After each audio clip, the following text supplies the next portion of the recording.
Françaises, Français. Vous l'aurez reconnu, c'est bien Charles de Gaulle. Au beau milieu des 30 Glorieuses, le transport aérien est en plein essor, Orly ne suffit plus. Pour éviter la saturation, le président décide de lancer un nouvel aéroport sur le site de Roissy en France, à seulement 22 km de Paris. Un chantier titanesque qui va durer près de 10 ans.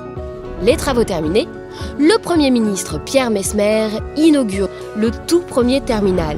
Il est symbolique parce que, d'abord, c'est une architecture, 1974, le règne du béton. Lorsque le terminal a été conçu, c'était le terminal idéal pour le Concorde, c'est-à-dire 100 places dans des petites salles d'embarquement.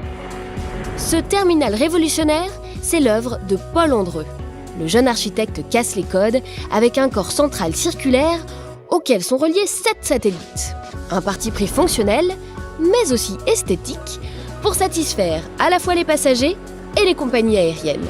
Au moment de l'ouverture, le trafic il est évalué à Charles de Gaulle à 7 millions de passagers. 50 ans plus tard, on est à plus de 70 millions, presque 80 millions de passagers de capacité potentielle. Donc on mesure l'évolution du transport aérien pendant toutes ces années. Avec son style unique, le succès du Terminal 1 ne s'est jamais démenti. Et comme toutes les célébrités, il a même un surnom, le Camembert. Ce qui n'aurait pas été pour déplaire à Charles de Gaulle, lui qui avait déclaré « Comment voulez-vous gouverner un pays où il existe 258 variétés de fromage ?»